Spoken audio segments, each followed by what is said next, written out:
Assalamualaikum warahmatullahi wabarakatuh. Alhamdulillah alladzi hadana li hadza wa ma kunna linahtadiya laula an hadana Allah. Segala puji bagi Allah Azza wa Jalla yang telah memberikan hidayahnya kepada kita.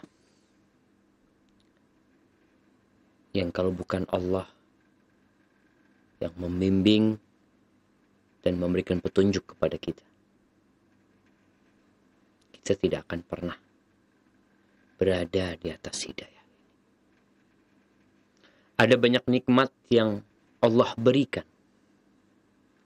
Ada nikmat harta,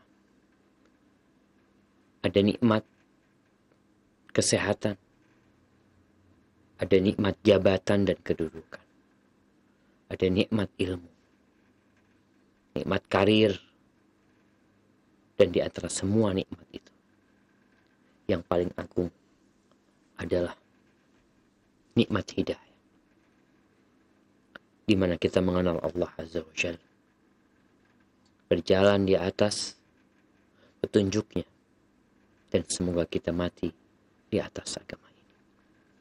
Allahumma salli wa sallim ala sayyidina wa maulana Muhammadin wa ala alihi wa ashabihi ajma'in. Ya Allah, semoga salawat dan salam senantiasa Engkau curahkan untuk hamba kekasih-Mu, untuk baginda Nabi kita Muhammad alaihi salatu wassalam, untuk keluarga beliau, untuk istri-istri beliau, untuk putra-putri beliau, dan untuk seluruh sahabat Nabi.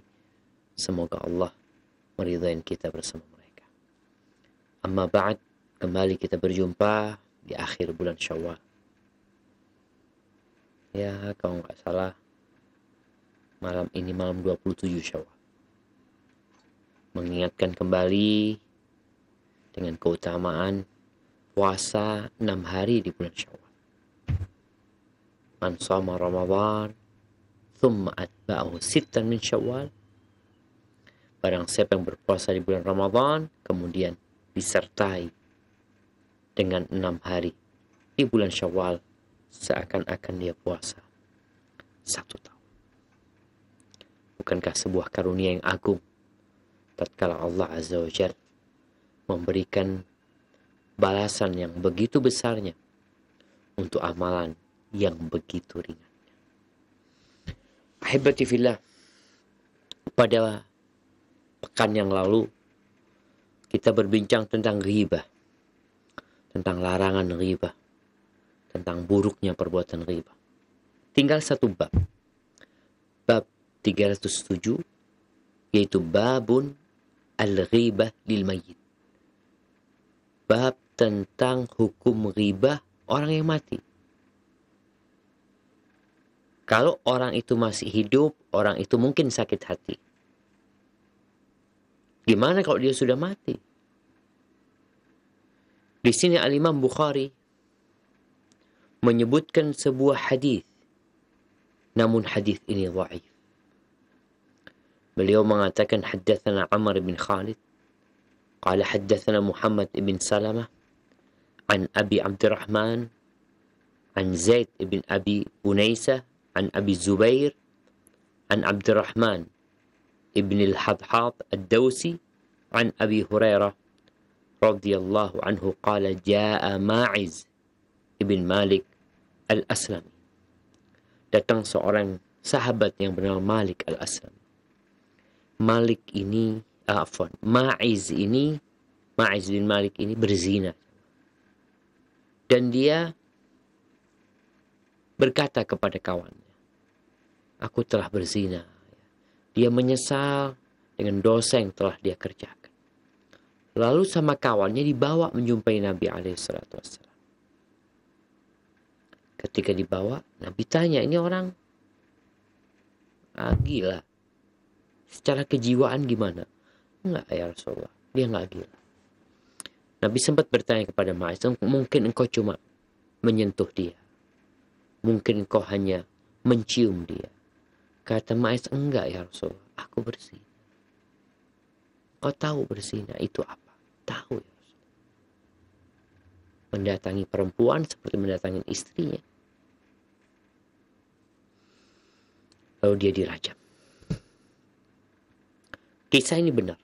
Ma'iz dirajam, dan ketika dirajam Ma'iz sempat lari. Karena dia merasakan sakitnya lemparan batu, tapi akhirnya dia menyerah dan dia dirajam sampai meninggal dunia. Ketika dia sudah empat kali mengakui kesalahan dia. Famarra bihi Rasulullah SAW wa ma'ahu nafarun min ashabi. Kemudian Nabi SAW melewatin Ma'iz dalam kondisi mungkin dia selesai dirajam bersama beberapa sahabatnya. Faqala rajul minhum, ada seorang yang berkata, ini yang dhaif, cerita ini dhaif. Inna hadzal kha'in, orang yang mengatakan sesungguhnya pengkhianat ini. Mereka menyebutkan keburukan, bahkan menuduhnya sebagai pengkhianat.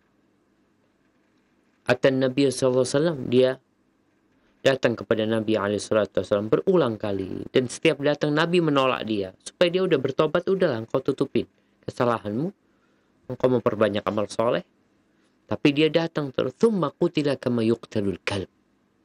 Kemudian dia dibunuh seperti dibunuhnya seekor anjing. Lalu Nabi SAW diam. Hatta marra bijifati himarin syailatin rijlah. Sampai beliau melewatin bangkai himar yang kakinya menenganah ke atas, ya.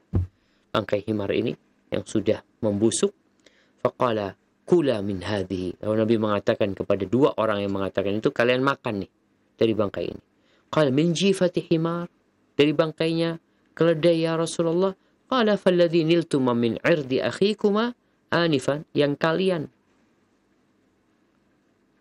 lakukan tadi, menciderai kehormatan saudara kalian dengan ucapan kalian, itu lebih buruk daripada kalian memakan bangkai ini. Walladzi nafsu Muhammadin biyadih, demi yang jiwa Muhammad di tangannya, innahu fi nahrin min anharil jannah yataqammas, dia sekarang sedang berendam di sungai dari sungai-sungai surga. Tapi hadis ini dhaif. Namun jamaah, ketahuilah bahwa mengribain orang yang sudah mati tentunya lebih berat daripada orang yang masih hidup. Karena orang yang masih hidup itu masih ada kesempatan untuk membela diri. Kalau dia dengar ucapan itu. Karena dia mati, selesai. Kemudian yang kedua, kalau dia masih hidup, yang menggibain ini masih mungkin untuk minta maaf. Tapi tatkala yang diribain sudah mati, udah selesai, kau mau minta maaf sama ahli mayit, sama ahli warisnya? Gak ada. Rasul SAW mengatakan, la tu'addunnal huquqa ila ahli. Kalian benar-benar akan menyerahkan, menunaikan hak-hak itu kepada pemiliknya pada hari kiamat. Hatta yuqada li syatil jalha min asyatil qarr. Sampai-sampai Allah akan menegakkan keadilan, membalas bagi domba atau bagi kambing yang bertanduk, yang menanduk kambing lain yang tidak punya tanduk. Maka hati-hati, kita jangan ngomongin orang yang sudah mati, keburukannya. Ada hadis yang diriwayatkan Abu Dawud, tapi hadis ini dhaif. Hadis itu berbunyi, "Uzkuru mahasina mautakum." Kalian sebutkan kebaikan-kebaikan orang yang mati di antara kalian. Namun hadis itu juga dhaif. Intinya jamaah, orang baik itu akan disebut kebaikannya. Orang buruk itu kalau sudah mati, ya sudah, kita tutupin keburukannya. Kecuali nih orang yang sudah mati meninggalkan jejak-jejak yang berbahaya. Yang mungkin ada banyak orang yang mengikuti jejak-jejak kesesatan. Maka menyebutkan keburukannya dalam rangka memperingatkan umat agar tidak mengikuti, maka diperbolehkan. Kalau memang orang itu punya kesalahan yang tersebar dan menyesatkan. Tapi kalau dosa dia antara dia sama Allah, ya udah, kita jangan menyebutkan keburukan dia karena itu masuk ghibah yang terlarang. Dan kita tahu juga jangan sampai muslim itu jadi orang yang bangkrut di hari kiamat ketika amal soleh dia diambil, diberikan kepada orang-orang yang pernah dia ghibahin. Jadi ini berkaitan dengan menghibain orang yang sudah meninggal dunia. Baik, ahibbati fillah. Kemudian bab yang selanjutnya, babun man massa ra'sa sabiyyin ma'a abihi wa baraka alaih. Masya Allah.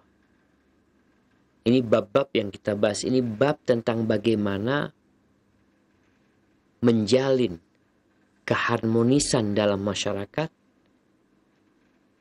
dan menebarkan cinta dan kasih sayang di semua lapisan masyarakat. Islam ini peduli. Jadi kalau masih ada yang berpandangan Islam itu teroris, Islam itu menebarkan rasa takut, menghancurkan dan membinasakan, maka dia salah informasi.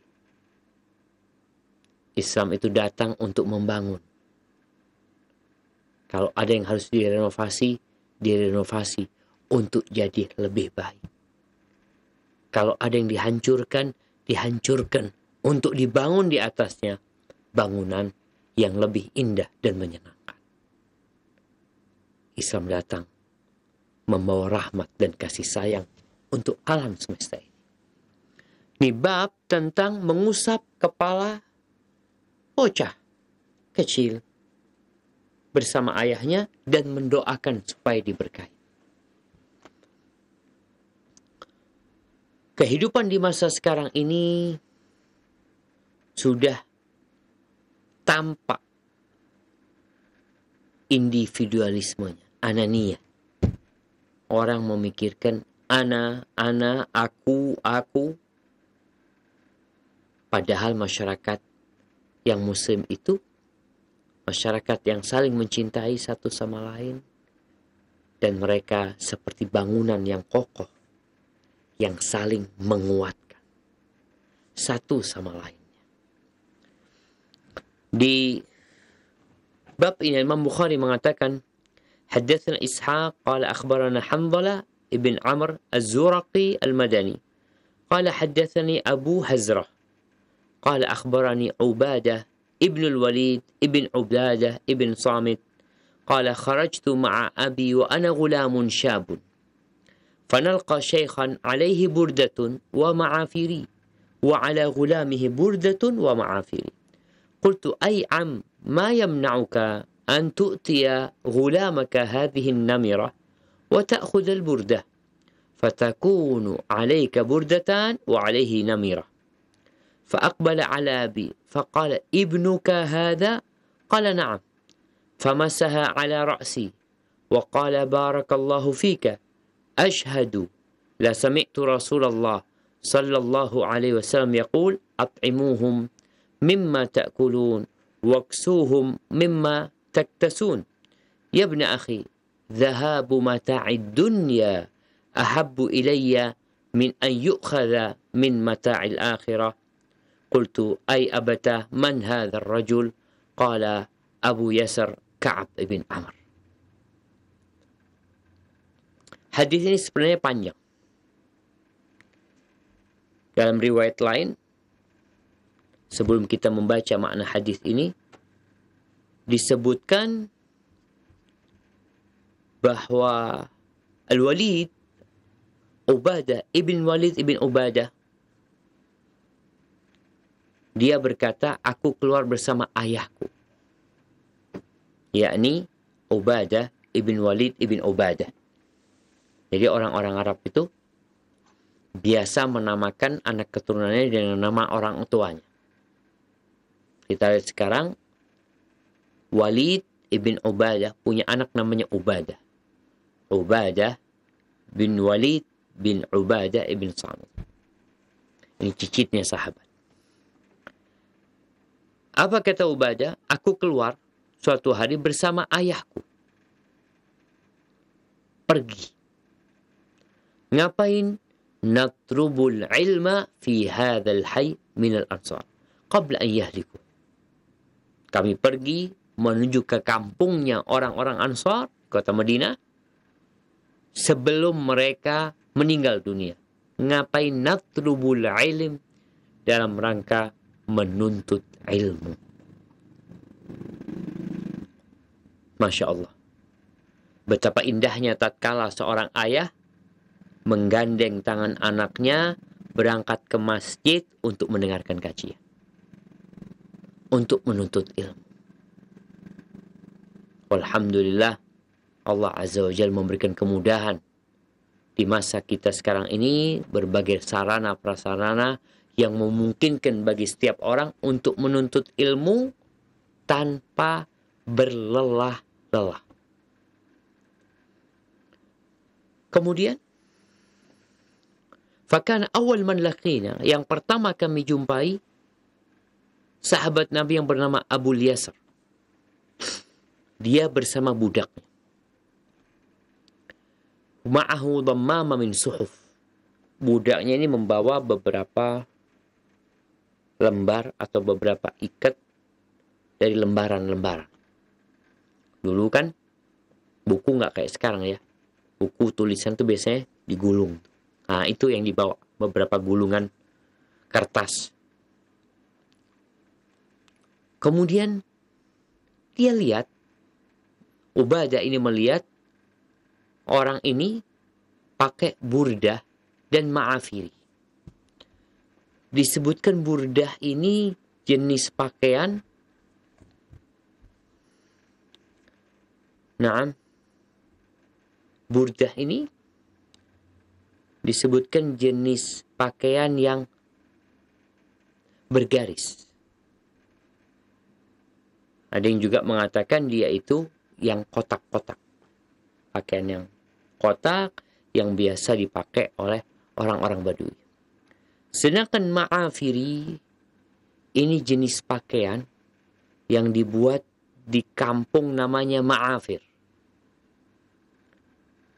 Jadi, atau nama qabilah yang membuat pakaian tersebut. Disebutkan tempatnya itu di Yaman. Jadi ingat, sahabat ini pakai baju tidak satu setel. Kenapa? Karena setelannya dipakai sama budaknya. Jadi budaknya nggak satu setel, majikannya nggak satu setel. Maka Ubadah ibn Walid ibn Ubadah ibn Samit ini heran. Maka dia bertanya, "Ai am, wahai paman, apa yang menghalangimu untuk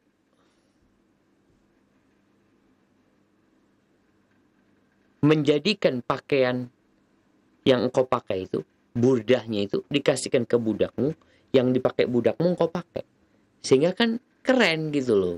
Satu setel gitu yang dipakai ini." Seperti itu. Sebelum dia berkata itu, Ubadah bin Samit ini melihat kok kayaknya orang ini habis marah. Makanya bapaknya Walid mengatakan, "Ya am, inni ara fi wajhika saf'a min ghadab." Aku melihat di wajahmu ada bara api dari kemarahan.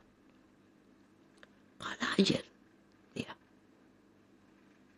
Sebelum nanti akhirnya Ubadah tanya tentang pakaian tadi. Bapaknya dulu yang tanya, membuka obrolan. Iya. Kenapa? Aku mendatangi Fulan bin Fulan. Dia punya utang. Aku datang ke rumahnya, aku ucapkan salam. Lalu aku tanya, "Thammahu? Ada Fulan?" Kalau la, nggak ada. Kata, ada jawaban dari rumah bahwasanya Fulan nggak ada. Tahu-tahu anaknya keluar. Anaknya ini, Masya Allah, anak yang bocah yang sudah gede ya, dia mengatakan, ditanya sama Abu Yasir ini, "Aina Abu? Bapakmu mana?" Biasanya bocah itu sulit untuk berdusta.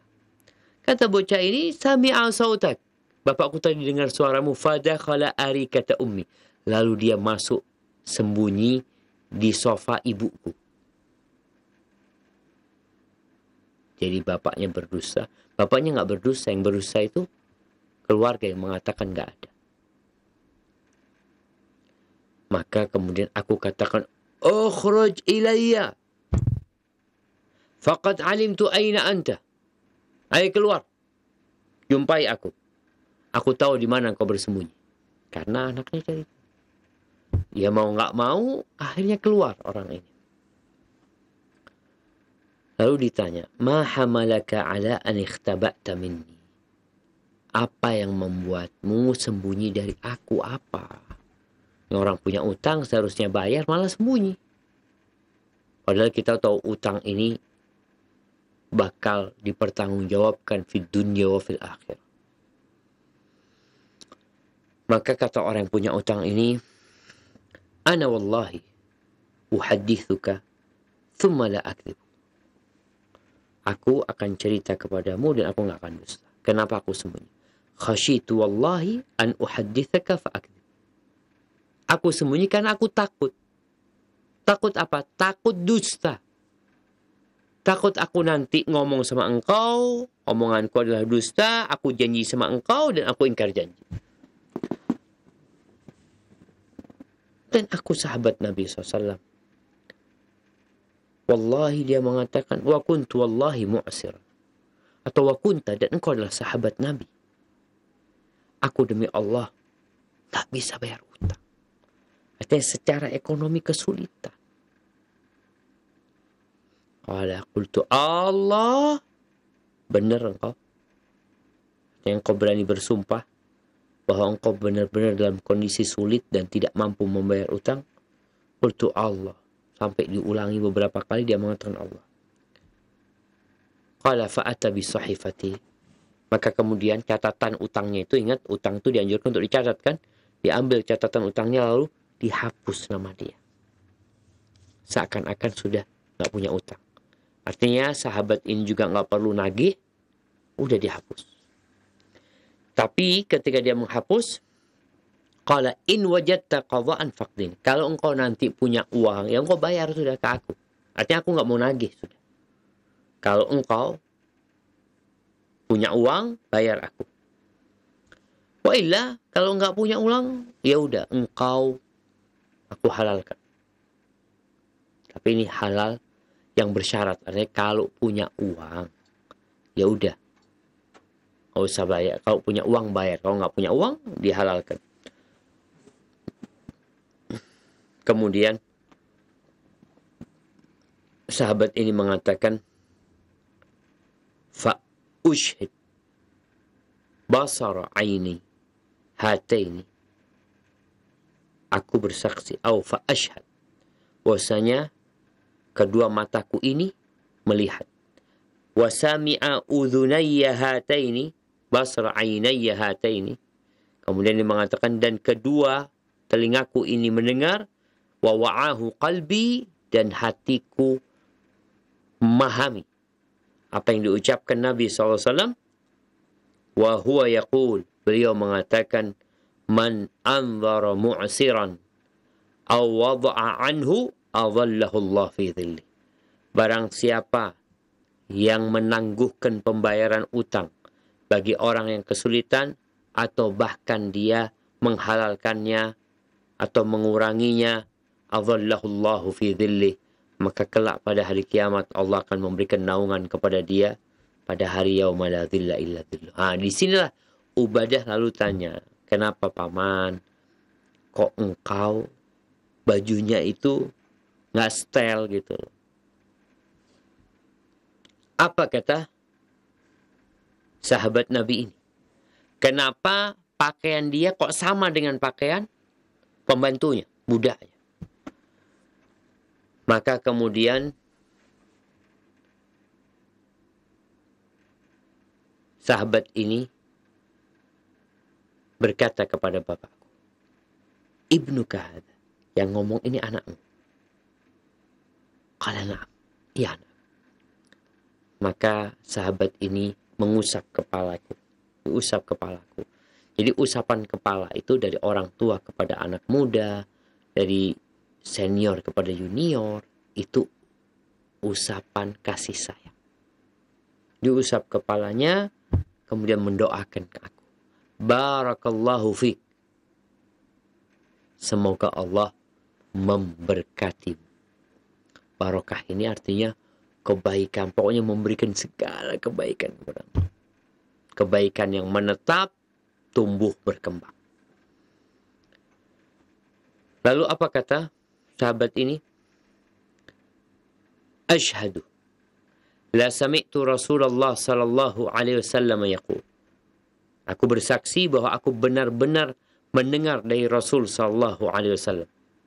Dalam riwayat lain disebutkan, kedua mataku melihat, kedua telingaku mendengar, dan hatiku memahaminya. Bahwa Nabi SAW bersabda, at'imuhum mimma ta'kulun, waksuhum mimma taktasun. Berikan makanan kepada mereka dari apa yang kalian makan. Ini untuk para majikan. Dengarkan sabda Nabi SAW. Ketika engkau makan, pembantu di rumahmu hendaklah makan seperti yang kau makan. Apa yang dimakan? Ya sudah. Kalau bisa, pernah kita bahas di kitab ini juga, diajak makan bersama. Jangan pembantu yang repot masak, yang lelah motongin bawang, yang lelah menggoreng atau membakar. Ketika sudah siap saji, semua disajikan, dianya dikasih makanan nasi putih sama tempe dan tahu. Maka kita lihat Abu Yasir, sahabat Nabi ini. Kenapa dia kok akhirnya bajunya sama budaknya? Maka dia menyebutkan sebabnya. Dia takut yang namanya perintah Nabi SAW, ya hendaklah dilaksanakan. Dan orang yang beriman itu sami'na wa ata'na. Dia akan mendengarkan dan dia akan taat. Berikan pakaian kepada mereka seperti yang kalian pakai. Majikan yang pakaiannya bagus-bagus, berikan kepada budakmu. Ya benar akhi. Lalu dia mengatakan kepada Ubadah ini, wahai anak saudaraku, ini panggilan jamaah ya. Jadi memang panggilan yang ada di masyarakat ini udah baik ya. Yang kecil manggil yang tua paman, abang ya. Yang tua panggil yang kecil, nak, sini nak. Padahal bukan anaknya. Maksudnya anak saudaraku. Nih, sahabatnya mengatakan, ya ibna akhi, wahai keponakanku, wahai anak saudaraku. Dhahabu mata'id dunya ahabbu ilayya. Hilangnya, perginya kenikmatan dunia itu lebih aku cintai. Min ayyukhad min mata'il akhirah. Min ayyakhud min mata'il akhirah. Daripada dia nih, budak ini nanti pada hari kiamat akan mengambil dari kenikmatan akhirat. Wallahi sahih jemaah. Kalau bicara kezaliman dunia ini, bagaimana Nabi alaihi salatu wassalam menyebutkan atau beliau mengatakan, man kan lahu madlamatun li akhi, barang siapa yang melakukan kezaliman kepada saudaranya, min irdhihi au syai', dari kehormatannya atau sesuatu apapun, falyatahallal minhu al-yawm, hari ini hendaklah dia minta dihalalkan, qabla an la yakuna dinarun wala dirham, sebelum nanti pada hari kiamat nggak ada uang dinar wala dirham, kok nggak bawa apa-apa, dibangkitkan dalam kondisi telanjang menghadap kepada Allah, tidak beralaskan kaki. In kana lahu amalun saleh, kalau dia punya amal soleh, dan ini yang ditakutkan oleh Abu Yasir. Takut amal solehnya, pahalanya diambil, diberikan kepada orang yang dizalimi. Padahal kita lihat, Ini bos besar, majikan. Biasanya kan anak buah ya sudah dikasih makanan yang apa adanya, tidak sesuai dengan makanan bosnya. Kemudian kalau ternyata dia nggak punya amal soleh, maka dosa orang yang dia zalimi akan diberikan kepada orang yang menzalimi. Subhanallah. Mendengar ucapan ini, bertanyalah Ubadah ibn Walid ibn Ubadah ibn Samit. Ay abata man hadzal rajul? Siapa orang ini? Qala Abu Yasar Ka'ab ibn Amr. Ahibati fillah. Sebuah rasa takut yang insya Allah akan menyelamatkan hamba. Sampai yang merupakan hak dia. Majikan uang dia. Makanan dia. Pakaian dia. Kalau dipikir, dia kan nggak menzalimin budaknya. Ketika dia pokoknya budaknya dikasih makan, dikasih pakaian, udah cukup. Tapi karena dia takut, Nabi SAW mengatakan, At'imuhum mimma ta'kulun. Berikan makanan kepada mereka dari apa yang kalian makan. Bukan sekedar kasih makan. Tapi memberikan makan apa yang dimakan oleh majikannya. Tentunya ketika ada ya. Dan memberikan pakaian dari apa yang dipakai oleh majikannya. Sedangkan kita lihat di masa kini, hak orang lain dimakan. Na'udzubillah. Penipuan. Di pasar-pasar. Pencurian. Pencopetan. Perampokan. Korupsi. Riswah. Itu sudah menjadi makanan kita setiap hari dalam berita-berita. Dia ingin mengumpulkan kenikmatan dunia. Dia ingin menimbun harta benda. Sedangkan Abu Yasar ini dia mengatakan, la dhahabu mata'id dunya. Hilangnya kenikmatan dunia itu lebih aku cintai daripada diambil dari kenikmatan akhirat yang milikku.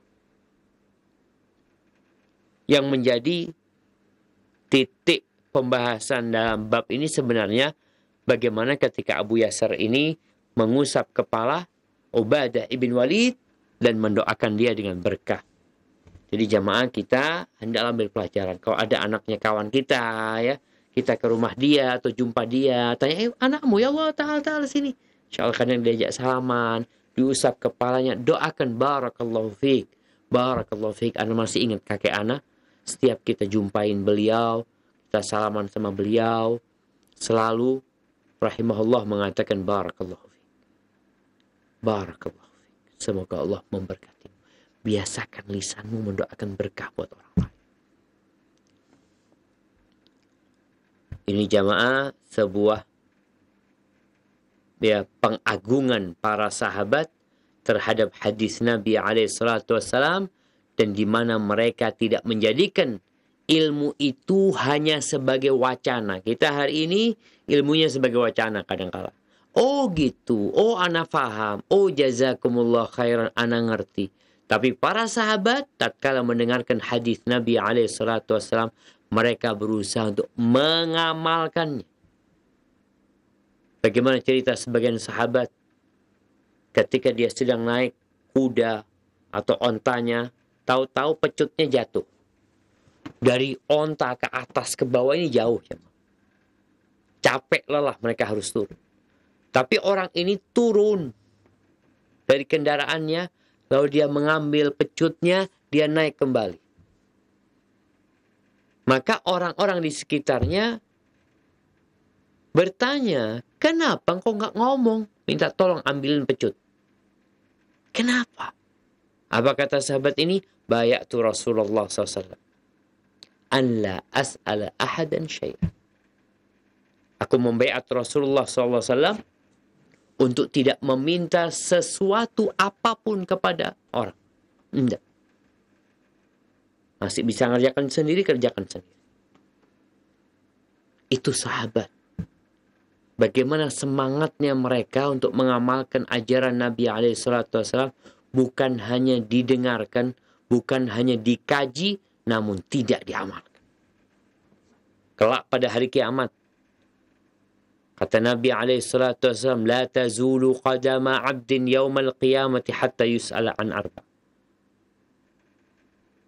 Di mana manusia kakinya tidak akan bergerak, dia akan dihisab sampai dia ditanya 4 perkara. Tanya tentang umurnya dipakai buat apa. Tanya tentang hartanya, dari mana dia dapat, kemana dia infakkan. Akan ditanya secara khusus tentang masa mudanya. Yang keempat akan ditanya tentang ilmunya. Madza amila bihi. Apa yang kau kerjakan dengan ilmumu? Ngapain aja dengan ilmu itu? Apakah sekedar punya gelar doktor, punya gelar master, ustadz kibar, atau ustadz sigar, atau apa yang biasa disebutkan. Engkau punya gelar itu, tapi ternyata tidak diamalkan apa yang dipelajari. Bakal ditanya. Kita masuk ke bab selanjutnya, yaitu bab 309. Babu dalati ahli Islam ba'dihim ala ba'd. Masya Allah.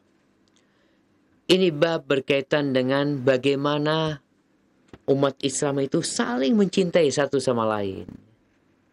Saling memperbolehkan untuk dimanfaatkan apa yang dia miliki. Orang Islam tuh kayak gitu. Nggak bakhil dia.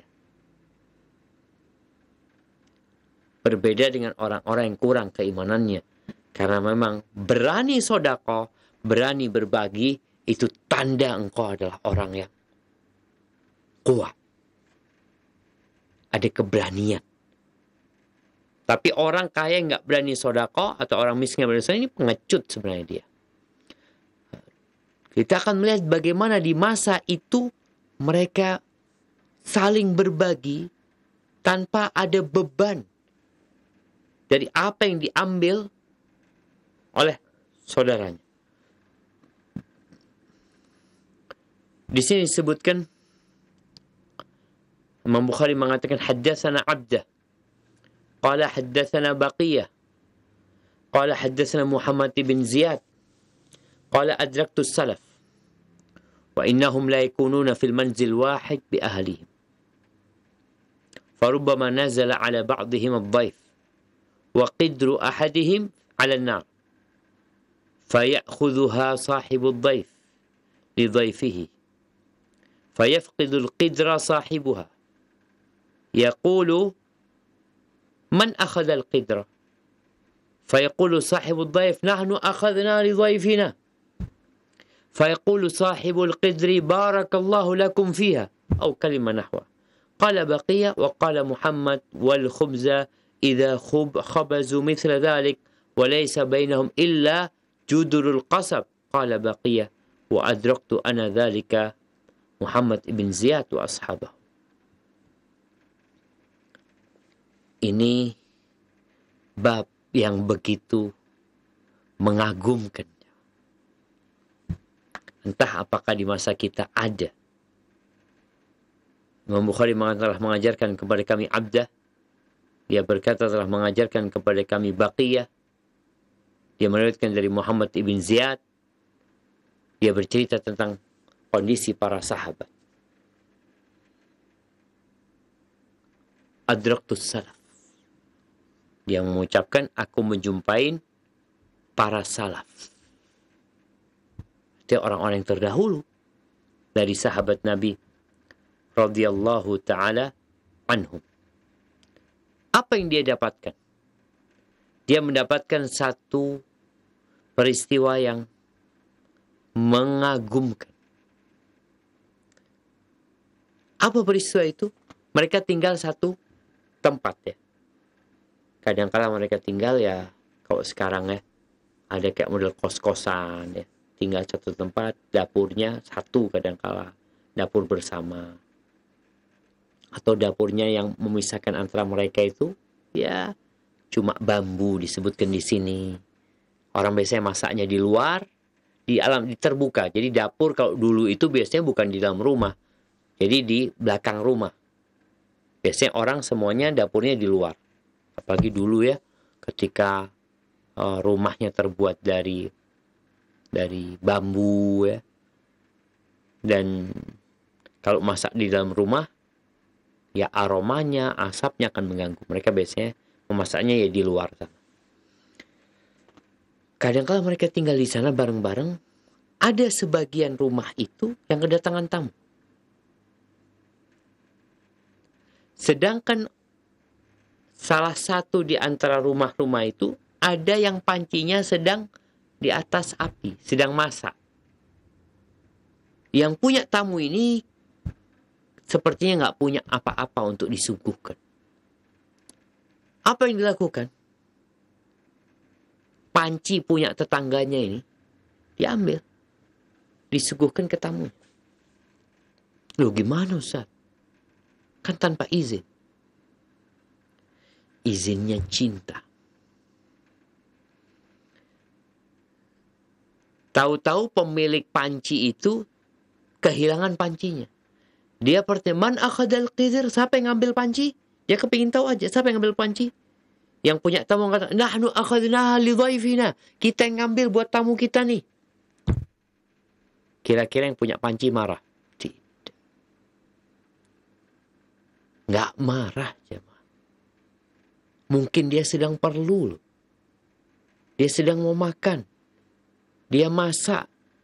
Kau tahu-tahu pancinya diberikan kepada tamunya tetangga. Sama tetangganya. Nggak izin lagi mau. Apa kata pemilik panci mengatakan, Barakallahu lakum fiha. Semoga Allah memberkati buat kalian di panci itu. Atau kalimat nahwa, atau kalimat yang seperti itu. Baqiyah mengatakan, Waqala Muhammad wal khubza idha khabazu mithal dhalik. Bukan cuma panci, roti. Kadang-kala mereka sudah bikin roti, diadoni, udah dimasak, diambil juga. Walaysa bainahum illa judurul qasab. Di antara mereka tidak ada pemisah kecuali ya tembok dari bambu. Qala Baqiyah mengatakan wa adraktu ana dzalik. Aku merasakan, aku masih ketemu orang yang seperti itu. Muhammad ibn Ziyad wa ashabah. Tabi'in yang meriwayatkan Muhammad bin Ziyad wa ashabah, aku mendapatkan dia seperti para sahabat. Wallahi jamaah, mereka orang-orang yang saling mencintai. Apa yang membuat mereka diambil pancinya nggak marah, dan apa yang membuat orang ini mengambil pancinya? Karena mereka saling mencintai. Mereka tahu kalau panciku ada di situ dan dia mau ngambil, aku juga nggak marah gitu. Mereka bukan orang-orang yang saling hasad. Mereka dididik oleh Nabi alaihi salatu wassalam. Bagaimana Nabi mengatakan kepada mereka, la tahasadu, wa la tabaghadu, wa la tadabaru, wa kunu ibadallah ikhwanan, al-muslim akhul muslim. Kalian jangan saling hasad, saling iri, jangan saling membenci.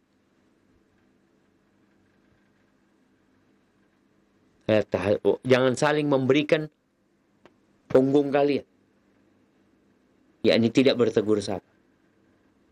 Jadilah kalian hamba-hamba Allah yang bersaudara. Maka mereka mempraktekkan hal itu dalam kehidupan mereka. Barang mereka diambil, dipakai, tafadhol. Namun ada manusia-manusia, jangan barangnya diambil tanpa izin. Izin gak dikasih. Bagaimana Allah Azza wa Jalla mengatakan, Fawailul lil musallin alladzina hum an salatihim sahun alladzina hum yura'un wa yamna'unal ma'un. Celaka buat orang-orang yang sholat. Mereka sholat tapi lalai. Mereka sholat tapi riya. Mereka pelit. menghalangi orang dari pinjam sesuatu yang bermanfaat, yang barangnya nggak berkurang. Orang pinjam panci, kadang-kadang datang ke rumah, maaf pinjam pancinya, ada tamu mau masak banyak, pancinya nggak cukup. Oh enggak, pancinya mau dipakai, ini itu macam-macam. Maka cerita tadi, Baqiyah, tentang atau Muhammad, cerita Muhammad, nah, siapa namanya? Kok anda lupa? Nah, Muhammad ibn Ziyad. Itu karena mereka orang-orang yang kecintaan kepada akhirat lebih besar daripada kecintaan kepada dunia. Sehingga mereka mampu melakukan hal itu. Tafadhol dipakai. Dia punya motor, tetangga yang butuh, fadhol lo. Antum kalau mau pakai kuncinya di sini ya. Ada orang yang seperti itu. Bahkan dikasih tahu kuncinya, STNK-nya di sini. Antum perlu apa-apa, ambil. Belakang rumah tembus, fadhol antum ambil di sana. Kalau anak nggak ada, tafadhol antum ambil. Sampai ada cerita tentang dua orang yang saling mencintai karena Allah Azza wa Jalla. Suatu hari, anggap si A sama si B. Si A ini butuh uang. Dia datang ke rumahnya si B. Kata, Assalamualaikum. Waalaikumsalam. Ada fulan, kata budaknya datang keluar. Nggak ada, pergi fulan. Engkau tahu tempat uangnya fulan? Kata. Oh, iya fulan, ambilkan, kata dia. Dulu naruh uang di karung ya. Diambilkan kantongnya. Dibuka, ngambil dia beberapa, udah balikin. Dibalikin. Gak berapa lama, si pemilik uang itu datang. Budaknya ngomong, tadi kawanmu datang kemari. Fulan, katanya dia butuh fulus. Terus, dia minta, aku ambilkan tempat uangmu. Engkau ambilkan? Iya, aku ambilkan. Kemudian dia buka, dia ambil uang dari sana? Iya, dia ambil uang dari sana. Dia ngambil, iya. Apa kata pemilik uang kepada budaknya ini? Anti hurun liwajillah. Benar engkau lakukan itu, engkau bebas buat Allah Azza wa Jalla. Karena dia nggak nyangka kecintaan saudaranya ini sampai minta diambilkan uang dan dia ngambil uang.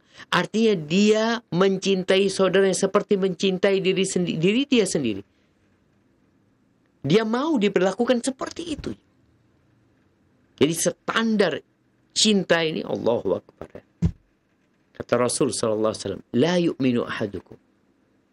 Tidak beriman seseorang di antara kalian hatta yuhibba li akhihi ma yuhibbu li nafsi. Sampai dia mencintai saudaranya seperti mencintai diri sendiri. Apakah kita sudah sampai ke tingkatan itu? Rasulullah SAW mengajarkan kepada kita agar hubungan kita itu karena Allah Azza wa Jalla.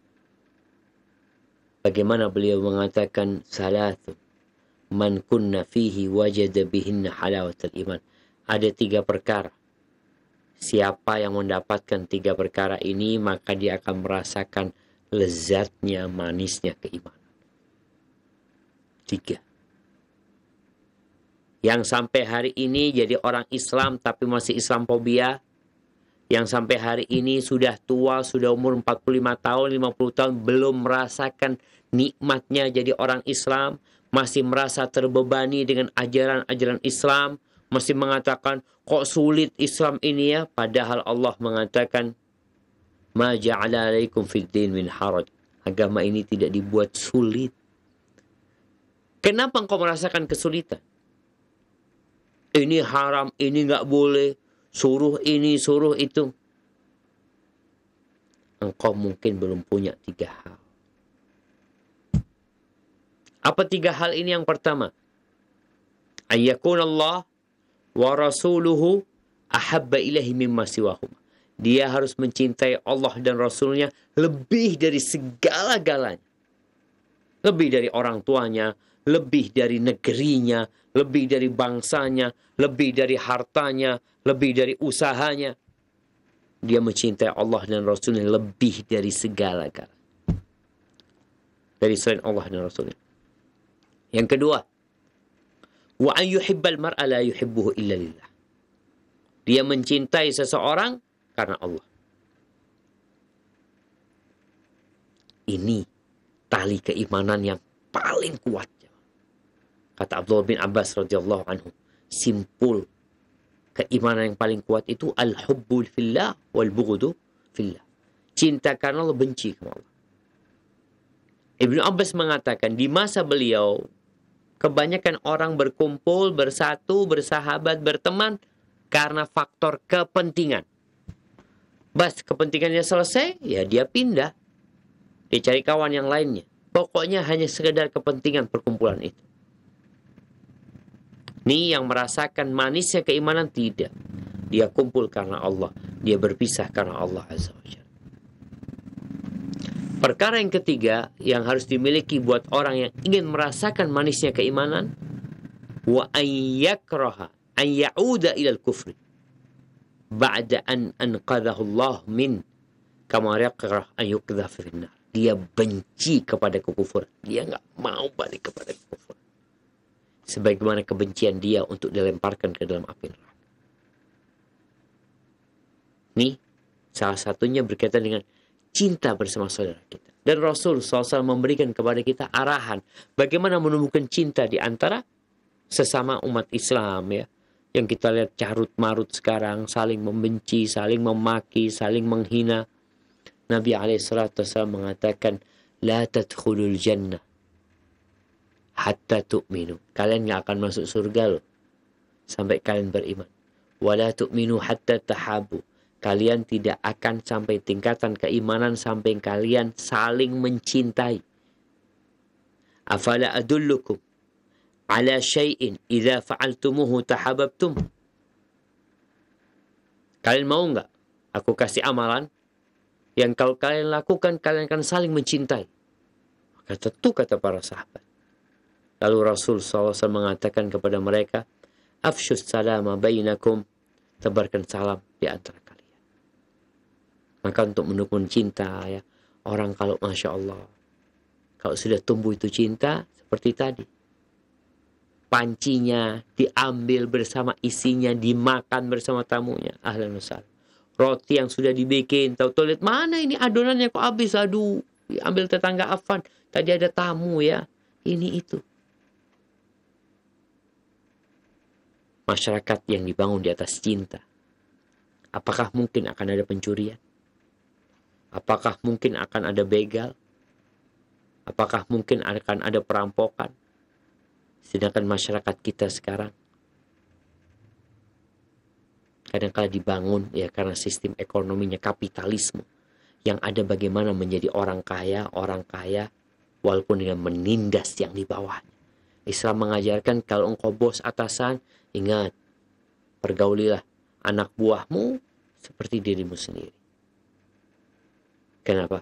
Karena engkau muslim. Jabatan yang paling tinggi adalah jabatan menjadi hamba Allah Azza wa Jal. Dan alhamdulillah kita hamba-hamba Allah. Semoga Allah mengembalikan sifat-sifat mulia ini. Sifat saling mencintai, sikap saling menghargai, memakai barang saudaranya tanpa izin pun saudaranya sudah ridha. Dia pun juga seperti itu. Yang kalau itu kembali, engkau akan melihat kedamaian, ketentraman, dan kebahagiaan di dunia ini sebelum kelak Allah mematikan kita. Hadza wallahu a'lam bissawab. Itu yang dapat kita sampaikan pada kesempatan kali ini. Kurang lebihnya mohon maaf. Banyak-banyaklah berdoa memohon kepada Allah agar kita dikasih cinta dan agar dibersihkan hati kita dari kebencian, dari iri, dengki, dan segala penyakit hati yang membahayakan. Anda kembalikan ke teman-teman di Rojak Pusat. Jazakumullah khair. Jazakallahu khairan kami sampaikan kepada Ustaz Dr. Syafiq bin Riza Basalamah MA Hafizahullah Ta'ala yang telah memberikan nasihat kepada kita dari pembahasan kitab Al-Adabul Mufrad karya Al-Imam Al-Bukhari rahimahullahu Ta'ala. Dan kami informasikan bahwa siaran kita di malam hari ini kami siarkan secara langsung dari STDI Imam Syafi'i di Jember, Jawa Timur.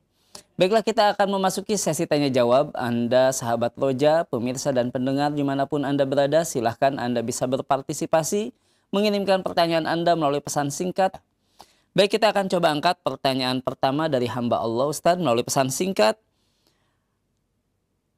Apakah kita bisa memperbaiki niat kita Ustadz, yang mana sudah memberikan harta dan kesenangan kepada saudara agar mendapat pujian manusia Ustadz. Namun setelah ana tahu bahwa memberi harus berharap ridho Allah Subhanahu wa Ta'ala, maka ana perbaiki niat tersebut. Namun kejadiannya ini sudah berlalu Ustadz. Mohon penjelasannya. Masya Allah. Nah, barakallahu fikum. Ya ahibati fillah. Semua yang bukan karena Allah Azza wa Jalla akan sia-sia. Allah Azza wa Jalla tidak menerima amalan kecuali yang ikhlas untuknya semata. Bagaimana Allah menceritakan penghuni surga? Mereka orang yang suka berbagi makanan, suka membantu orang lain. Lalu mereka mengatakan, La nuridu minkum jazaan wala syukur. Innama nut'imukum liwajhillah, la nuridu minkum jazaan wala syukur. Kami memberi kalian itu berharap wajah Allah. Kita nggak ingin pujian, nggak ingin ucapan terima kasih. Gimana kalau kejadiannya dulu, ana berbagi riya. Bener riya. Artinya amalan itu sebenarnya gugur, nggak ada pahalanya. Kita dapat dosa. Yang bisa kita lakukan sekarang adalah bertobat, memohon ampun kepada Allah Azza wa Jalla. Niatnya itu nggak bisa diperbaikin. Karena niat itu sebelum beramal. Udah selesai kejadiannya. Ditulis, kita sodako 1 juta riya. Bagaimana memperbaiki hal itu? Bukan memperbaiki niat, tapi bertobat kepada Allah Azza wa Jalla. Memohon maaf, memohon pengampunan, menyesali kalau dulu ternyata aku melakukan itu bukan untukmu ya Allah. Kemudian bertekad untuk tidak mengulanginya. Itu yang bisa dilakukan hamba. Terus kira-kira Pak Ustaz, apakah amalan itu akan ada pahalanya nantinya? Allah Azza wa Jalla Maha Pengasih, Maha Penyayang. Rahmatnya meliputi segala sesuatu. Illa man taba wa amana wa amila amalan salihan faulaika yubaddilullahu sayyi'atim hasanah. Apabila orang itu bertobat, dia perbaiki dirinya, dia beriman, dia beramal soleh, maka dosa-dosa dia, tadi salah satunya sodako, dia dosa jadinya, bukan kebaikan. Sodako yang dilakukan riya bukan amal soleh, tapi amal keburukan. Maka Allah akan rubah keburukan-keburukan mereka itu menjadi kebaikan. Sehingga orang yang bertobat dengan taubatan nasuha, dia nggak jadi 0 sebenarnya, tapi dosa dia pun menjadi pahala kalau benar tobat dia. Hada wallahu a'lam bishawab. Jazakallahu khairan Ustadz atas penjelasannya, dan untuk berikutnya kita coba angkat penanya melalui line telepon, kami persilahkan. Halo. Iya. Assalamualaikum. Waalaikumsalam warahmatullahi wabarakatuh. Dari siapa, di mana Bapak? Ana Abu Adam di Cibinong. Di Cibinong. Silakan Abu Adam. Baik, Assalamualaikum Ustaz. Waalaikumsalam. Ana mau bertanya, bagaimana sikap Ana terhadap ibu Ana yang melakukan maksiat, Ustaz? Dalam arti, selama ini ibu Ana ikut dengan Ana. Kami ada 4 anak, ibu Ana ada 4 laki-laki semua, Ustaz. Jadi ketika kami mengetahui ibu kami melakukan maksiat, kami berembuk, akhirnya kami pindahkan ibu kami ke kakak Ana yang berada di daerah lain. Tapi sepertinya ibu Ana tidak berkenan dan marah kepada kami semua atas tindakan kami yang berusaha menjauhi dia dari maksiat. Baik. mohon bimbingannya Ustadz, apa yang harus kami lakukan sebaiknya. Demikian Ustadz, jazakallah khair. Assalamualaikum. Waalaikumsalam warahmatullahi wabarakatuh. Tafadhol Ustaz. Barakallahu fiik. Jamaah rahimakumullah. Setan itu nggak pernah berhenti menggoda dan menyesatkan manusia. Walaupun sudah nenek-nenek, kadangkala setan itu datang. Buat anak, ketahuilah bahwa Nabi alaihi salatu wasallam bersabda, la an yahdiyallahu bika rajulan khairun laka min humrin. Diberinya hidayah seseorang lewat jalurmu itu lebih baik daripada harta yang paling mulia. Kalau dulu itu onta merah. Maka Abu Adam tadi ketika berbicara bagaimana sekarang mengkondisikan ibu yang berbuat kemaksiatan. Kesepakatan keluarga, ibu dipindahkan. Kalau memang ternyata dia berbuat maksiat karena berada di tempat itu. Entah model kemaksiatannya apa, apakah berhubungan dengan laki-laki. Kemudian dipikir kalau dia ibu dipindah ke sana, insya Allah ibu akan lebih selamat. Ya mungkin itu tindakan yang baik sebenarnya. Tapi perlu ada usaha bagaimana menguatkan keimanan ibu. Dengan cara ibu diajak ziarah kubur. Ibu diajak mengkaji tafsir juz amma di rumah, di keluarga. Kalau ini bicara dengan syahwat, maka mungkin ibu perlu diajak puasa sunnah. Untuk menundukkan syahwat. Agar bisa menundukkan pandangannya. Ketika dikatakan ibu tidak berkenan untuk dipindahkan, anak-anak bisa bikin persyaratan. Nggak apa-apa ibu. Ibu kalau nggak mau pindah, ibu mau tetap di rumah, tafadhol. Tapi yang ini ibu jangan dilakukan. Dan bagi para anak ya, ketika melihat ibunya ini masih ingin menikah umpamanya, nikahkan ibunya. Carikan orang yang baik, orang yang soleh. Dan juga sampaikan kepada ibu, kalau ibu ingin menikah, ya cari laki-laki yang soleh. Karena banyak serigala-serigala di luar sana, laki-laki berhidung belang, yang pandai merayu, pandai menggoda, yang hanya ingin memanfaatkan perempuan tersebut, dan banyak. Maka perlu pendekatan kepada ibu, beberapa tadi yang disebutkan sambil ibunya didoakan ya. Memang kalau solusi terakhirnya harus dipindah, ibu dipindah ke sana. Kecuali ibu tadi menghindari kemaksiatan yang ibu lakukan, nggak ada masalah di tempat ini gitu loh. Dan doakan ibu kita jemaah. Wallah jemaah. Masuk surga itu perlu perjuangan. Maka Nabi SAW berdoa, wa a'udzubika an yatakhabbatani syaitan 'indal maut. Dan aku berlindung kepadamu ya Allah, jangan sampai aku disesatkan syaitan ketika mati. Udah berusaha beribadah di masa muda, tuanya na'udzubillah su'ul khatim. Hadza wallahu a'lam bisawab. Itu mungkin. Jazakallahu khairan Ustadz atas penjelasannya, dan kembali kita akan coba angkat pertanyaan melalui pesan singkat Ustadz dari Bapak Handoko di Probolinggo. Ingin bertanya Ustadz, bagaimana kalau orang tua mengambil harta punya anaknya Ustadz, tapi buat orang lain tanpa izin kepada anaknya? Dan juga bagaimana Ustadz jika seorang istri bersodakoh tanpa seizin suaminya dan suaminya tidak ridho? Mohon penjelasannya Ustaz. Nah, barakallahu fikum. Ya, ahibati fillah. Yang pertama berkaitan dengan orang tua. Orang tua itu diperbolehkan mengambil harta anaknya untuk kebutuhan orang tua.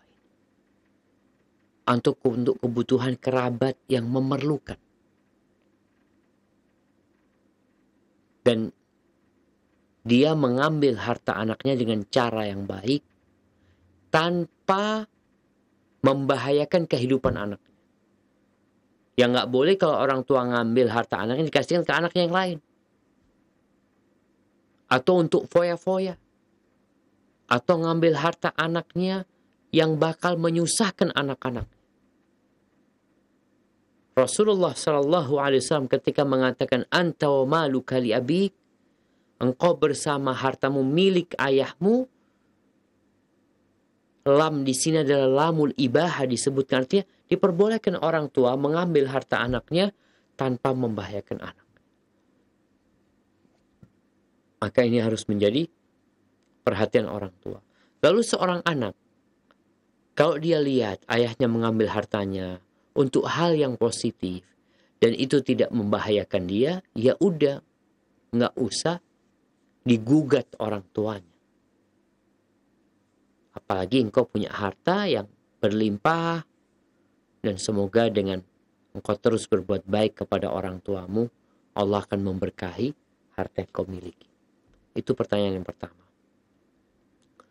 Pertanyaan yang kedua berkaitan dengan istri. Ingat, istri ini harus taat dan patuh kepada suami. Bahkan Rasul SAW menyebutkan tentang keutamaan menjadi istri yang taat dan patuh ya. Idza shallatil mar'atu khamsaha wa shamat syahraha wa ata'at zawjaha wa hafizat farjaha qila laha udkhil jannah min ayyi abwabil jannati syi'ti. Apabila seorang wanita sholat yang 5 waktu, puasa di bulan Ramadan, taat sama suaminya, menjaga kemaluannya, maka dikatakan kepada perempuan ini, silahkan masuk surga dari pintu mana saja yang kau mau. Dengan catatan taat. Dan di antara tanggung jawab seorang wanita, kata Nabi SAW, wal mar'atu ra'iyatun fi baiti zawjiha wahya mas'ulun an ra'iyatiha. Seorang wanita itu penanggung jawab di rumah suaminya dan dia bakal dimintain pertanggungjawaban atas apa yang dia pimpin di rumah itu. Tapi bagaimana sekarang wanita bersedekah tanpa sepengetahuan suami? Kalau yang disedekahkan perempuan ini hartanya sendiri milik dia pribadi, maka nggak perlu izin suami. Pendapat yang lebih kuat, harta dia, harta dia. Umpamanya dia punya mas kawin yang diberi oleh suami. Lalu dia mau sedekahkan. Nggak punya hak suami untuk marah. Kenapa? Karena itu milik dia. Milik perempuan 100%. Tapi kalau yang disedekahkan hartanya suami, maka nggak boleh. Kecuali dengan izin suami. Ada izin umum, ada izin khusus. Izin umum itu seperti istri mengatakan, bang, aku kalau ada kelebihan uang belanja ini itu anak buat aku bang ya. Suami mengatakan, oh nggak apa-apa, bismillah, fadl udah. Atau mengatakan, bang, kalau ada kelebihan makanan ini itu aku bagikan ke tetangga. Suami mengatakan fadl. Itu izin umum, jadi nggak perlu setiap mau berbagi tanya sama suami. Maka bagaimana tadi, wallahu alam, kalau memang uangnya itu uangnya istri, maka itu hak istri sehingga dia berbelanja atau dia bersedekah tanpa pengetahuan suami nggak apa-apa. Tapi kalau ternyata uang itu atau harta itu hartanya suami, maka mau tidak mau engkau tidak boleh mengeluarkan, menggunakan kecuali dengan izin pemiliknya. Hadza wallahu a'lam bishawab. Jazakallahu khairan Ustaz atas penjelasannya, dan untuk berikutnya kita coba angkat kembali pertanyaan melalui line telepon, kami persilahkan. Iya. Halo, Assalamualaikum warahmatullahi wabarakatuh. Waalaikumsalam warahmatullahi wabarakatuh. Dari siapa, di mana Ibu? Dengan hamba Allah di Riau. Baik, silahkan Ibu. Ini Ustaz, seorang anak yang mempunyai suami dan sang suami telah berkata kepadanya karena istrinya ini tidak mencari nafkah, dia hanya seorang ibu rumah tangga biasa, dan suaminya mengatakan, pandai-pandailah kamu memegang uang belanja yang saya kasih, andai ada lebihnya, kamu boleh sedekahkan kepada siapa yang kamu kehendaki, apa kepada orang tua atau kepada siapa yang kamu mau. Terus karena kepintaran sang anak ini, karena dia pandai berhemat, dia bisa mengumpulkan uang sampai bisa insya Allah mengumrohkan orang tuanya. Apakah ini tidak akan terbebani di akhirat nanti, Ustaz? Terus yang kedua, ini kan sudah akhir di Syawal, Ustaz. Seorang hamba yang biasa melakukan puasa sunat setiap tahunnya, Senin Kamis, dan sampai di bulan Syawal ini dia mengambil puasa 6 harinya Senin Kamis, ambil 2 niatnya itu, dan diambil 6 hari, pokoknya Senin Kamis sampai 6 hari. Apakah hal seperti ini diperbolehkan? Terima kasih. Assalamualaikum warahmatullahi wabarakatuh. Waalaikumsalam warahmatullahi wabarakatuh. Tafadhol Ustaz. Masya Allah, barakallahu fiik. Ya jemaah, ini menarik sekali ya. Ini menjadi pelajaran buat setiap ibu rumah tangga, bagaimana dia menghemat pemberian suami. Kalau tadi dikatakan, sang suami sudah mengatakan kepada istrinya, pandai-pandailah menghemat uang belanja, kalau ada kelebihan itu buat engkau. Jadi milik istri. Dikatakan mau disodakohkan buat orang tua apa, bebas sudah. Maka nggak ada masalah. Ketika itu, kalau sang istri bisa menyimpan sampai dapat mengumrohkan orang tuanya, alhamdulillah. Ana rasa sudah dapat izin dari suami untuk menabung dan menyisihkan dari uang belanja tadi. Dan ini penting juga buat para istri untuk tidak membuang-buang makanan. Untuk tidak membuat makanan kecuali secukupnya. Soalnya kadangkala ada banyak makanan yang dibuang. Itu duit sebenarnya gitu loh. Kalau kita bicara nasi, yang seharusnya nasi itu cukup masak umpamanya setengah kilo, dia masak 1 kilo. Yang setengah kilo dibuang. Padahal setengah kilo itu fulus. Kalau sekarang setengah kilo mungkin 5.000.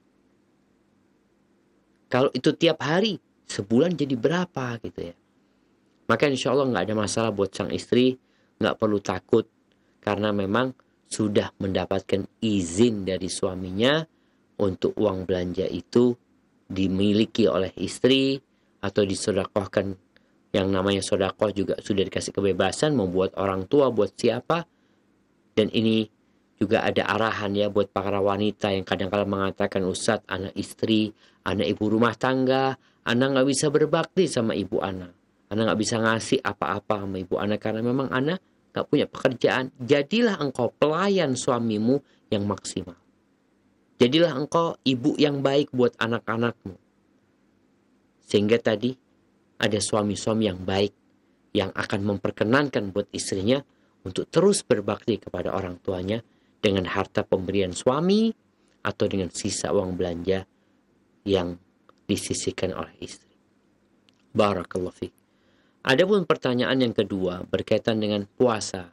Jadi puasa Syawal ini pelaksanaannya boleh secara berturut-turut. Boleh secara tidak berturut-turut. Dan lebih baik lagi ketika mengambilnya pada hari-hari yang utama. Jadi kalau bicara tadi, Senin Kamis ini kan memiliki keutamaan tersendiri. Hari Senin itu hari dilahirkannya Nabi SAW. Hari Senin itu hari diangkatnya amalan. Hari Kamis juga seperti itu. Kalau kita puasa 6 hari, Senin, Kamis, Senin, Kamis, Senin, Kamis, kita akan ada atau kita akan mendapatkan dengan izin Allah keutamaan yang lebih. Apalagi kita niatkan, anak niat puasanya Syawal di hari Senin. Hari diangkatnya amalan. Niat puasa Syawal di hari Kamis. Jadi insya Allah yang dilakukan itu akan mendapatkan pahala yang lebih utama daripada orang yang puasanya, dia puasa Senin, Selasa, Rabu, Kamis. Jumat, Sabtu, 6 hari. Ya sudah selesai dia punya puasa.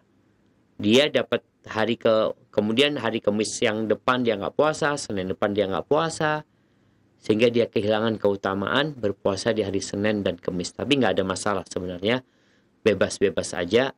Hanya saja kita harus pandai-pandai mempelajari fikih niat, sehingga amalan sedikit tapi dapat balasan yang besar dari Allah Azza wa Jalla, karena niat kita. Wa innamal a'malu binniyat. Amalan itu harus ada niatnya.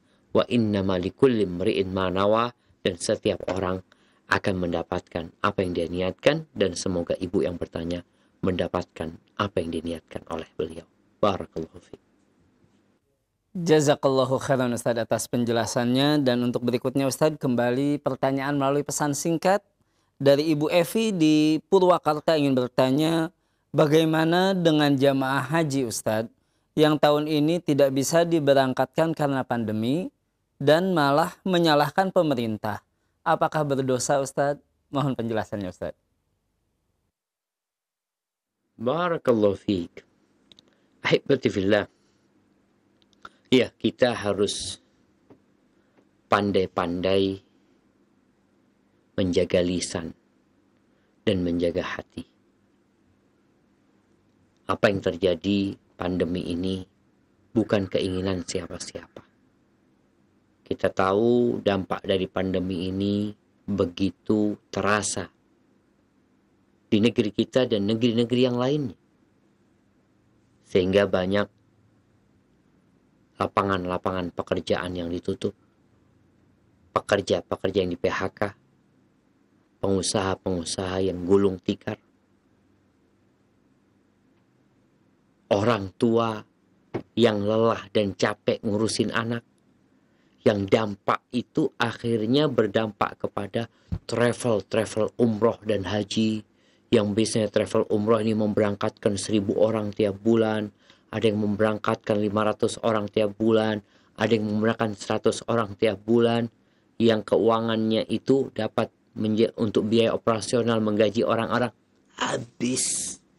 Haji yang jadi harapan terbesar buat orang-orang yang membuka travel haji itu karena keuntungannya besar, 2 tahun nggak ada. Siapa yang salah? Kita yang salah. Karena kerusakan terjadi disebabkan dosa-dosa kita.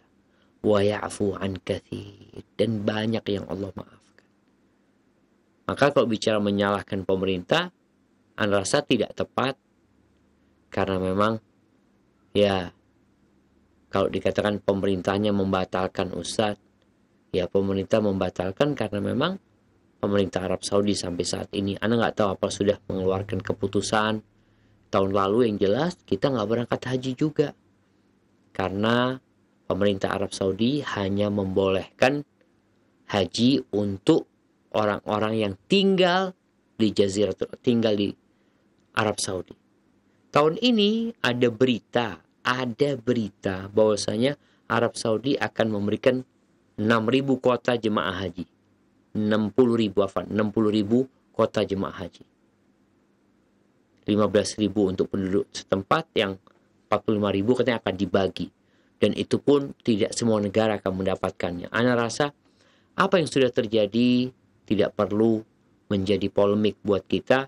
Kalau memang pemerintah melakukan sebuah kesalahan, mamanya ada langkah-langkah yang kurang tepat yang diambil oleh pemerintah, oleh Menteri Agama, maka tugas kita sesama Muslim adalah watawasau bil haq. Bagaimana kita menyampaikan nasihat, memberikan masukan, memberikan wejangan, arahan, pencerahan buat mereka, itu yang bisa kita lakukan. Adapun kita mencela, memaki, itu tidak akan menyelesaikan masalah dan tidak merubah apa yang sudah terjadi. Hadza wallahu a'lam bishawab. Jazakallahu khairan Ustaz atas penjelasannya, dan masih tersisa waktu kurang lebih 8 menit. Kita coba angkat pertanyaan melalui line telepon kembali. Kami persilahkan. Iya. Silakan. Assalamualaikum. Waalaikumsalam warahmatullahi wabarakatuh. Dari siapa, di mana Ibu? dari hamba Allah di Aceh. Di Aceh, silahkan Ibu. Begini Ustaz, ada sepasang suami istri, dia tidak mempunyai keturunan. Usianya sudah di atas 65 tahun. Jadi si istri mau menjual tanah. Tanah itu tanah warisan dari orang tua si istri. Maksud si istri tadi menjual tanah. Oh, mohon maaf, tampaknya terputus, ada gangguan sinyal. Kami mohon maaf, silahkan bisa mencoba untuk menelpon kembali. Dan kita coba dulu angkat pertanyaan Ustadz melalui pesan singkat terlebih dahulu dari Bapak Ilham di Makassar. Pertanyaannya, Ustadz, apakah dosa seorang anak memasukkan orang tuanya, yaitu ibunya Ustadz, ke dalam rumah sakit jiwa karena sering hilang ingatan? Mohon penjelasannya Ustadz. Ahibati fillah. Rasul sallallahu alaihi wasallam mengatakan,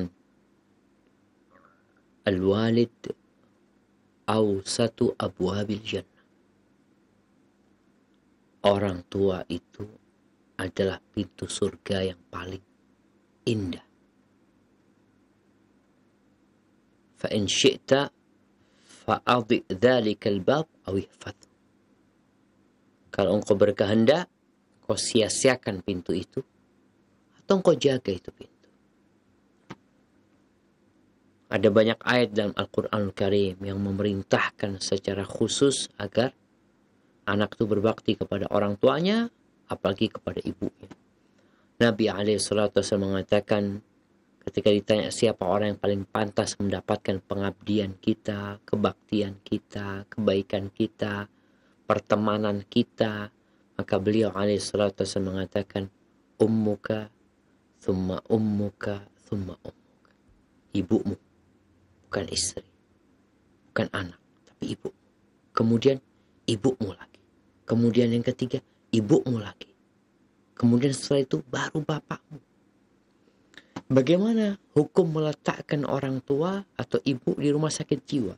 Kalau sekedar hilang ingatan, pikun, maka rasa nggak tepat.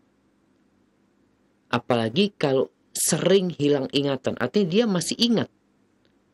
Kadang-kala dia ingat ya. Maka di sini ketika dia ingat, dia akan cari anaknya. Dia butuh bimbingan anak. Maka perlu dipertimbangkan kenapa harus sampai ke rumah sakit jiwa. Kecuali dia mengganggu. Ya, orang gila kan macam-macam. Ada orang yang sudah mengganggu ini itu. Harapan kita ditaruh di rumah sakit jiwa dapat diobatin. Insya Allah itu niat yang baik. Kalau memang kondisinya ada masa pengobatan yang harus dilakukan di rumah sakit jiwa itu. Tapi kalau sekedar hilang ingatan, yaitu seperti orang pikun yang kadang-kala dia sama anaknya sendiri nggak tahu ya. Tapi nanti dia sadar, anak rasa nggak tepat kalau anak akhirnya memasukkan orang tuanya ke rumah sakit jiwa. Kalau dikatakan dosa, ya ngelihat kondisinya. Bisa jadi dosa, bisa jadi anaknya sedang ngobatin orang tuanya. Terus jamaah, innamal a'malu binniyat.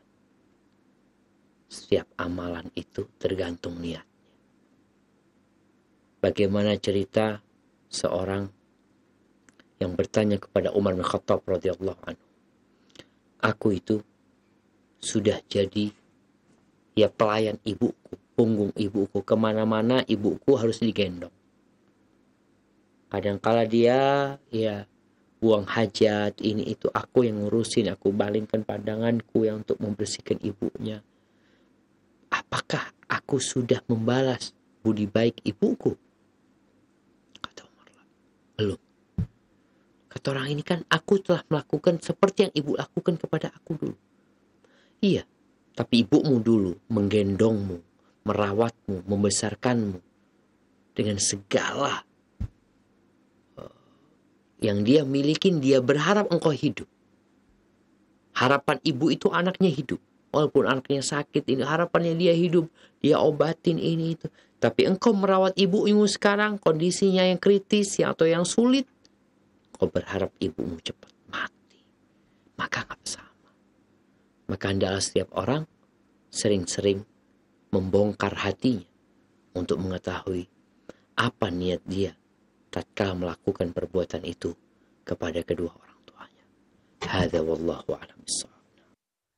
Jazakallahu khairan Ustaz atas penjelasannya, dan semoga kita bisa menjadi anak yang berbakti kepada orang tua kita, Ustaz. Baik, untuk kesempatan malam hari ini tampaknya pertanyaan tadi menjadi pertanyaan terakhir, Ustaz. Tafadhol ikhtitam dari antum, Ustaz. Nah, barakallahu fiik. Ahibati fillah. Jangan pernah berhenti belajar agar kita menjadi lebih baik.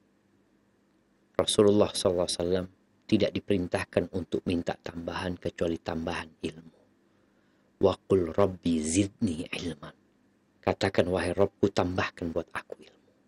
Tapi ilmu yang kita pelajarin tidak akan berguna kecuali tatkala kita amalkan dengan ikhlas. Apa yang tadi kita dengar dari hadis-hadis Nabi alaihi salatu wassalam tentang bagaimana menyikapi keluarga kita, bagaimana hidup bertetangga, bagaimana hidup bersaudara, semoga itu memotivasi kita agar kita mempraktekkannya dalam kehidupan ini. Dan jangan lupa untuk terus berdoa, memohon kepada Allah agar kita ditetapkan di atas agama ini sampai ajal menyebut kita. Barakallahu fiik, itu yang dapat Anda sampaikan.